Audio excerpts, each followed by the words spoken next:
Жапон анимациясы әлемінде өзіндік орны бар One Piece тек шытырман оқиғалар мен достық туралы хикая ғана емес, сонымен қатар мистикалық құбылыстар мен сұмдық бейнелерге толы ерекше дүние. Бұл аниме Эйтиро Отаның авторлығымен жарық көріп, әлемдік аудиторияны жаулап алды. Сәлем достар, сіздермен бірге Сұлтанус арнасы. Ең бірінші арнаға жазылып лайк басып кет. Алдыңғы конкурста жеңіп кеткен адам осы бала. Достар, егер сіз жаңадан келсеңіз, арнаға жазылып лайк басып кетіңіз. Себебі менің YouTube каналымда көптеген мультфильмдер және фильмдер, ойындарға қызықты әрі сұмдық оқиғалар айтылатын болады. Достар, давайте мен 3-ге санайын, арнаға жазылып лайк басыңыз. 1, 2, 3 арнаға жазылдыңыз ба, онда сіз красавчиксіз. Достар, онда көп ұзамай бастайық. Келесі видео қандай болатынын айтып кетіңіз.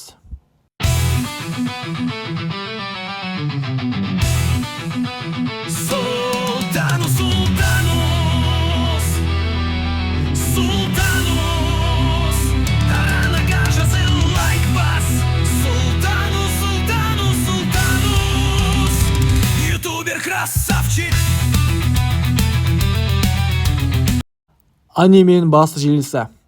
Теңіз қарақшыларының ұлы қазына One Piece іздеу жолындағы саяхаты. Бірақ бұл сапар жай ғана географиялық жол емес, ол сиқыр мен жұмбақтарға толы әлемге терең бойлау. Осы дүниеде басты кейіпкер жеміс деп аталатын ерекше сиқырлы жемістерді жеп, адам сенгіз күштерге ие болады.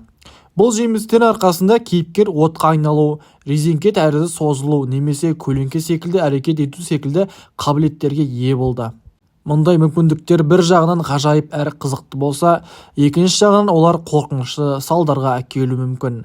Мысалы, олар енді өмір бойы суға түсе алмайды. Анимеде кездесетін антагонист кейіпкерлердің образы да сұмдық пен мистиканың көрінісі. Мәселен, Гекко Моря секілді кейіпкерлер өлілермен жұмыс істеп, көлеңкелерді ұрлап, оларды тірі өліктерге айналдырады. Бұл эпизодтар көрерменге қорқынышты сезім тудырып, әлемнің тек шексіз ерлік пен жеңіс туралы емес, зұлымдық пен тылсым жайда екенін ескертеді. One Piece әлемнің тағы бір мистикалық қыры, ежелгі өркениеттер мен ұмыт қалған тарихтың ашылуы. Бос ғасыр деп аталатын тарихи кезеңнің сырлары біртіндеп ашылып, көрермендер жұмбақ жазуларды, ежелгі құдайларды және жойылған технологияларды көреді. Бұл элементтер көркем шығармаға беріп, шынайы мифологиямен байланыс орнатады. Ода өзінің манга автор болуды бала кезінен армандаған. Ол 97 жылы алғаш рет One Piece мангасының Weekly Shonen Jump журналында жариялады.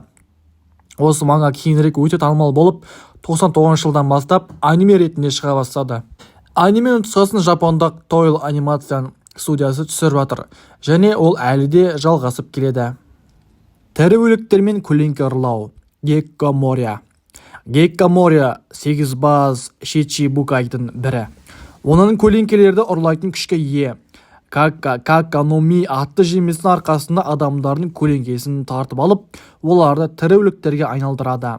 Трейлер Барк аркасы осы қорқынышты күшке толы. Онда адамсыз қалған денелер қозғалады, қараңғы зомби армиясы тіріліп жүреді. Кейіпкерлер өз болмысынан айырылады. Аспан айдаһарлары және адам саудасы. Бұл зұлым элита өздерін құдайдай санап, адамдарды құлдыққа салады. Олар ешкімге есеп бермейді, адам өміріне мән бермейді. Бұл арқада кәдімгі адамдар қорқынышта өмір сүреді. Күллі қала бір отбасының көңіл күйіне тәуелді. Көрермен әділетсіздік пен нағыз жауыздықты көреді. Сиқырлы жемістердің лағнеті. Devil Fruit жеген адам ерекше күшке ие болады, бірақ өмір бойы теңізге түсе алмайды. Су олардың әлсіздігі. Бұл сиқырлы мүмкіндік бір жағынан ғажайып, бірақ сонымен бірге адам өз табиғи болмысынан айырылады. Өзін-өзі басқара алмайтын деңгейде күшке ие болуы мүмкін. Көп кейіпкер күш үшін өз еркіндігінен айырылады. Дофламинго мен оның қоршақ әлемі. Дофламинго психопат кейіпкер. Ол адамдарды жіппен басқарып, оларды тірі қуыршақтарға айналдырады. Ол қалаларды қырып, балаларды есірткімен улап, бүкіл халықты алдай алады. Оның әлемі толыққанды сұмдық. Бос ғасыр және ұмытылған өркениеттер. бұл тарихта белгісіз 100 жылдық кезең бар. Ол әдейі жойылған. Оны зерттеген адамдардың бәрі жойылып кеткен. Бұл жасырын шындықтың болуы, әлем үкіметінің зұлымдықтары, мистика мен тылсымның шырмауындағы кезең. Зауон түріндегі аңға айналатын мутанттар. Кейбір елдерде жалған жемістер беріледі. Ол арқылы адамдар жартылай аңға айналады, бірақ бұл эксперименттердің бір түрі. Көп адам денесін басқара алмайды, кейбірі күлкіден басқа ештеңе салмайды. Бұл биологиялық азаптау. Анимеде кейбір көріністер таза қорқынышты жанрға тән. Қан, зомби, қараңғы ғимараттар, мистикалық аралдар мен елестер, шындық пен елес арасындағы әлемдер. One Piece тек көңілді қарақшылар туралы хикая емес. Бұл анимеде өте терең қоғамдық зұлымдық, тылсым күштер, қорқыныш элементтері көрініс табады. Бұл оны басқа анимен арасында ерекше етіп көрсетеді. Сұмдықтар көбінесе әділетсіздік пен шынайы өмірдің қара жағын көрсетеді. Сол арқылы аниме көрерменге терең ой салады. Достар, осылайша біздің видеомыз аяқталды. Арнаға жазылып лайк басып кетіңіз. Егер қызықты болса, 5 теңгені сізде ұтып алыңыз. Қош, сау болыңыз.